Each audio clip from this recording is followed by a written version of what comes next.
Okay, everybody, let's talk a little bit about momentum. Um, Momentum is a new topic for us. Momentum is represented by, can I write on this? Yeah, it's represented by this P. If it was represented by M, you might think meters. Momentum is P, and it's equal to mv, mass times velocity. So you can see M is used a lot. Momentum is what we use, or P is what we use to represent momentum, mass times velocity. So it's a little different from when we talked about kinetic energy is 1/2 mv squared.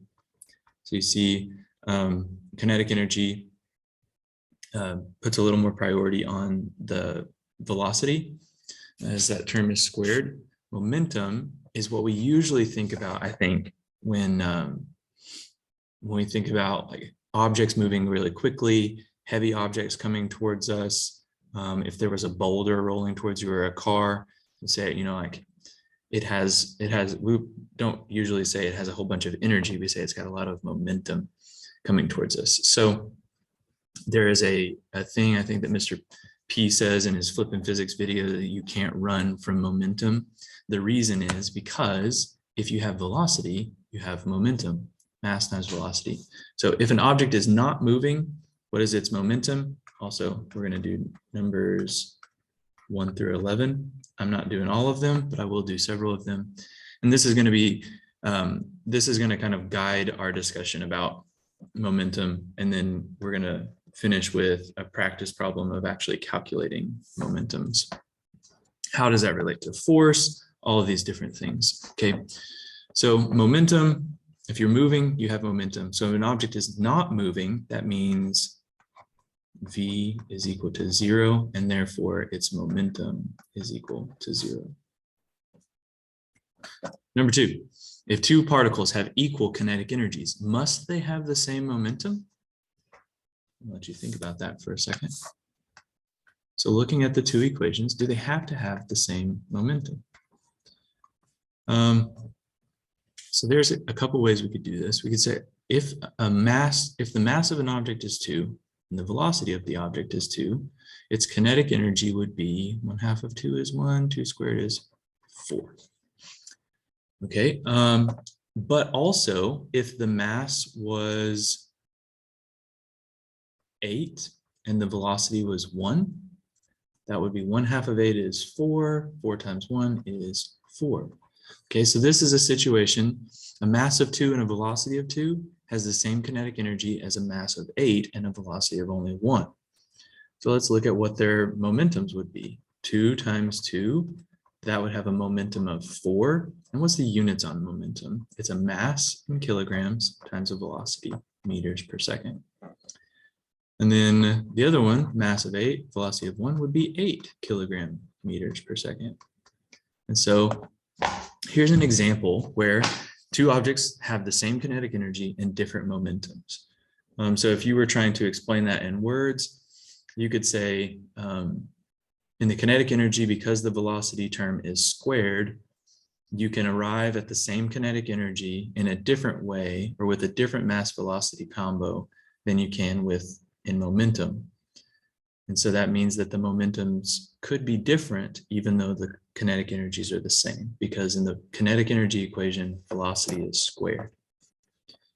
Number 3 is one that I fully intend to do. I think it does it in the section in the book, so you could read through that, but all of this is just coming from Newton's second law, which says that F is equal to ma, mass times acceleration. So using Newton's second law, we can kind of tweak this equation a little bit, or just plug in things that also are the same. So acceleration, what is that? Acceleration is the change in velocity over the change in time. Well, what does change in velocity mean? Change in velocity means v final minus v initial over delta t.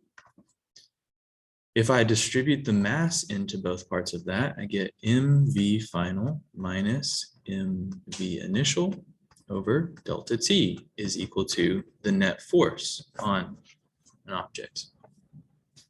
And what is mv? Well, look up here. mv is just momentum.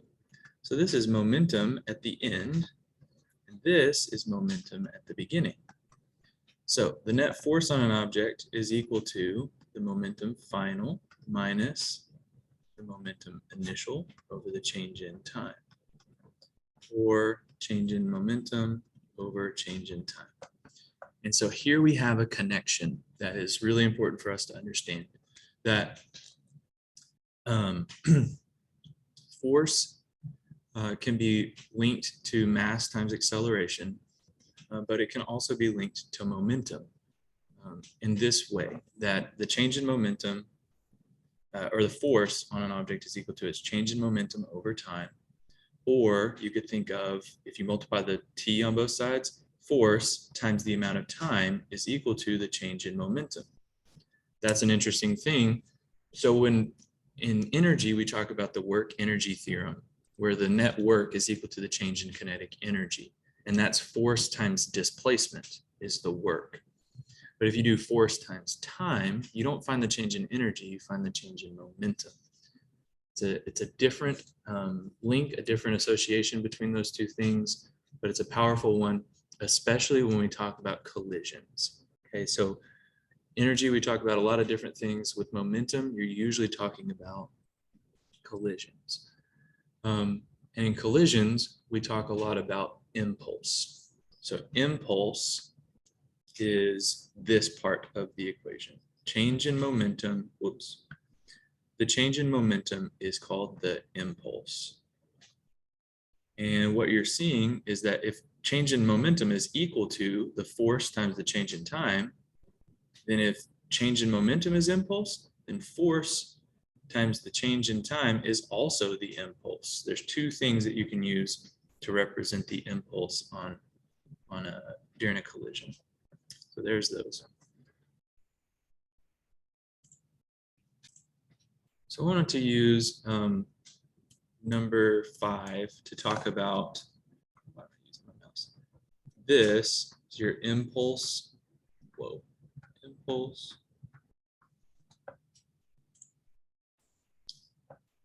Momentum theorem is represented by this equation.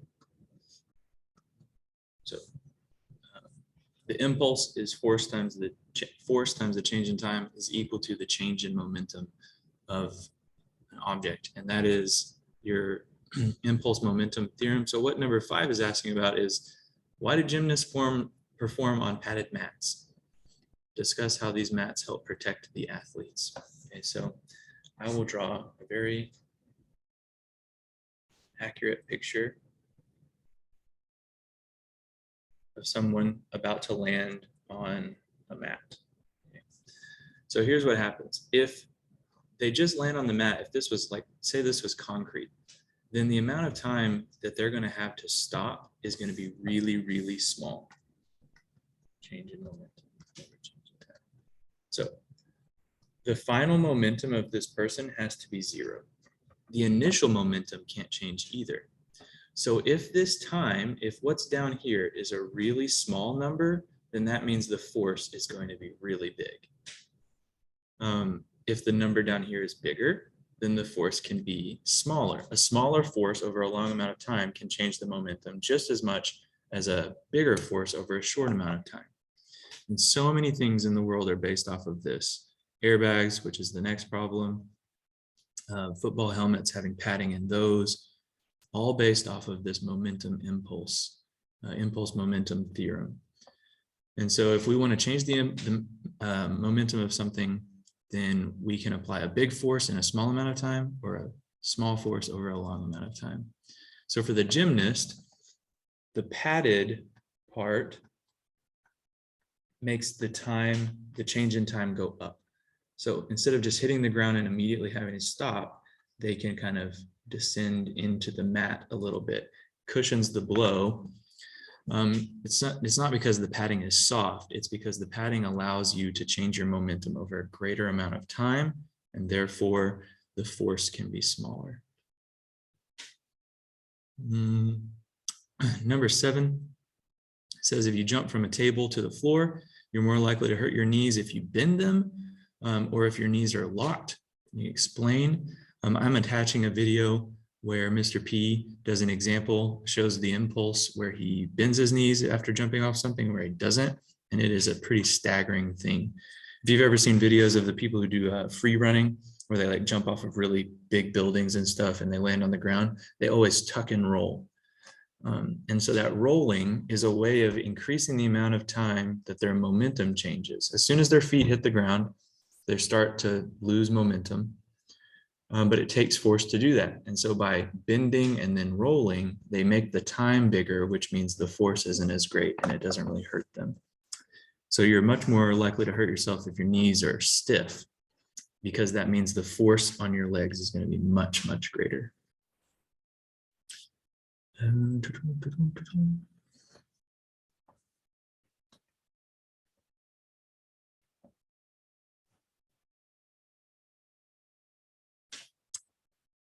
We're going to look at number 8 next.